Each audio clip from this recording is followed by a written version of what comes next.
Janasena parliament అభ్యర్థి కొణిదెల నాగబాబు పశ్చిమ గోదావరి జిల్లా భీమవరం నిర్మలాదేవి ఫంక్షన్ హాల్లో ఆర్యవైశ్యులతో భేటీ అయ్యారు. ఆర్యవైశ్యుల ఇబ్బందులను అడిగి తెలుసుకున్నారు. ఆర్యవైశ్యుల సమస్యల పరిష్కారానికి కృషి చేస్తానని చెప్పారు నాగబాబు. మీ అందరి సహకారం తనకు కావాలని కోరుతున్నానని చెప్పారు. అయితే ఆర్యవైశ్యులు నాగబాబుకు తమ మద్దతు ప్రకటించారు. అనంతరం శాలువా కప్పి సత్కరించారు. అత్యధిక మెజారిటీతో గెలిపించుకుంటామని వారు హామీ ఇచ్చారు.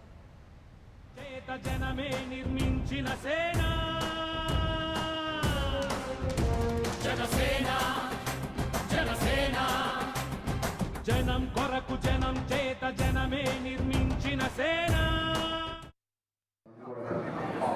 అయిపోతుందన్న ప్రయత్నం చెప్పాను. అప్పుడు అవ్వలేదు కదా. జనాన్ని మొదలు పెట్టలేదు. ఎవరిని మోసం చేస్తాను. సో పోలవరం కాంట్రాక్టుల కోసం, లేకపోతే పవర్ ప్రాజెక్టుల కోసం, లేకపోతే తక్కువ ప్రాజెక్టుల కోసం దిగేటువంటి ఎమ్మెల్యేలు ఇంటికి మనం నిజంగా చెప్తాం. ఎక్కడైతే అక్కడ ఎక్కడ వినక్రమలేదు. వ్యాపారస్తులు రాజకీయంలో రావాలి. రాజకీయ నాయకులు వ్యాపారం చేయాలి. ఇదందరూ చేసే పని లేదు.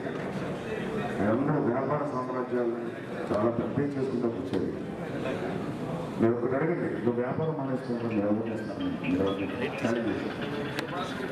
అక్కడికి వస్తే ఏం చేస్తారు? తెలుగులో కొడుకు కాపుతారు కదా, కూతురు ఇల్లే ఉంటారు. ఇలా పక్కన ఒక ట్రస్టీస్లో ఉంటుంటారు. వ్యాపారంలో బాగా అందరూ కూడా నాకన్నా వయసులో పెద్దవాళ్ళు నన్ను మళ్ళీ తెచ్చున్నారు. మీరందరూ ప్రేమతో వచ్చారు కాబట్టి మీ ఒక్కొక్కళ్ళు ఒక 1000 మంది, 500 మంది, 200 మందిని ఇన్ఫ్లుయెన్స్ చేయగలిగినటువంటి వ్యక్తులను ఈ సహాయ సహకారాలతో తమ్ముడిని భీమవరం ఎమ్మెల్యే చేసి చూడండి. మీకు ఎంత ఉపయోగపడతాడో. నేను మీకు మీకేమన్నా నేను అగ్రిమెంట్ రాసుకుంటాను. వాడికి ఆశగా చూడండి.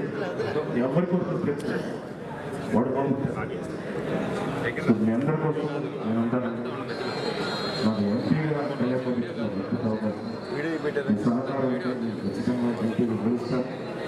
గెలిచి సెంట్రల్ లెవెల్ ఏం చేయగలను నేను నిర్ణయిస్తాను. ఎందుకంటే ఇప్పుడు మీరందరూ ఇండివిజువల్ పర్సన్స్. మీరు పంచుకుంటే ఒక లెవెల్ గ్యారంటీ చేయగలరు. సో ఒక పంచుకుంటే ఒక అద్భుతం చూస్తుంది. కనీసం ఒక అద్భుతం అలాంటిది ఒక పవర్ ఉంటే ఇంకేం అద్భుతం వస్తుంది. అలాగే ఒక రాజకీయ అధికారం ఉంటే ఎన్ని వంటలు చేయొచ్చు, ఎంతమంది జీవితాలు మార్పిస్తారు. ఆ పవర్ కోసం అందుకోసం కావాలి. అంతేగాని నాకేదో ఇది వింటామని ఇంకా శ్రమే. For more updates, please subscribe 99 TV Telugu.